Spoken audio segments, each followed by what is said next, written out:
સુરતમાં ફરી એક માસૂમ 6 વર્ષીય બાળાને નરાધમે શિકાર બનાવી. સુરતના ઈચ્છાપુર વિસ્તારમાં 6 વર્ષીય માસૂમ બાળાને પાડોશી નરાધમ યુવાને બંને હાથ બાંધી દુષ્કર્મ આચર્યું હોવાનો બનાવ સામે આવતા પોલીસ દોડતી થઈ ગઈ છે, તો પીડિત માસૂમ બાળાને સારવાર માટે હોસ્પિટલમાં ખસેડાઈ.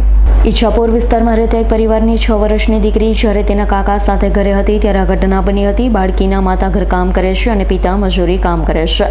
બંને પોતપોતાના કામ અર્થે બહાર ગયા હતા, જ્યારે બાળકીના કાકા નાઇટ શિફ્ટમાં નોકરી કરતા હોય સવારના સમયે ઘર આવી સૂઈ ગયા હતા. પાડોશમાં રહેતા જય મંગળ નામના શખ્સે એકલતાનો લાભ લઈ બાળકીને ફોલાવી તેના ઘરે લઈ ગયો. બાળકીના બંને હાથ બાંધી દીધા, પ્રાઇવેટ પાર્ટમાં હડપલા કર્યા. બાળકીને દુખાવાના કારણે બૂમાબૂમ કરવા લાગી ત્યારે આરોપીએ તેને છોડી ત્યાંથી ભાગી છૂટ્યો. ઘરમાં પાછી આવી બાળકીએ રડતા રડતા સમગ્ર ઘટના અંગે પોતાના કાકાને જણાવ્યું. ત્યારબાદ કાકાએ તાત્કાલિક આ મામલે પરિવારજનોને જાણ કરી પોલીસ ફરિયાદ નોંધાવી હતી. પોલીસે ઘટના સ્થળે પહોંચી તપાસ શરૂ કરી. બાળકીને તાત્કાલિક હોસ્પિટલમાં દાખલ કરાઈ, જ્યાં તેની સ્થિતિ સામાન્ય હોવાનું જાણવા મળ્યું છે. પોલીસ તપાસમાં સામે આવ્યું છે આરોપી જય મંગળ મૂળ બિહારના પટના જિલ્લાનો રહેવાસી છે. 3 દિવસ પહેલા જ પોતાના વતનથી પાછો સુરત આવી હજીરા વિસ્તારમાં આવેલી એક કંપનીમાં નોકરીમાં જોડાયો છે.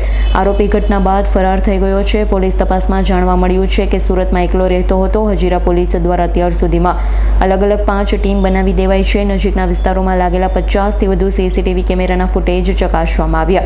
આ સાથે જ આરોપી સાથે પરિચિત એવા લોકોના નિવેદન લેવાઈ રહ્યા છે, જેથી તેને છુપાવવાની જગ્યાઓ અંગે માહિતી મળી શકે. ઘટનાની ગંભીરતાને ધ્યાનમાં લઈ ઉચ્ચ પોલીસ અધિકારીઓએ પણ હોસ્પિટલ પહોંચી બાળકીની સારવાર અંગે માહિતી મેળવી. ઈચ્છાપુર પોલીસ દ્વારા ગુનાહિત ધોરણે સખત પગલાં લેવામાં આવી રહ્યા છે.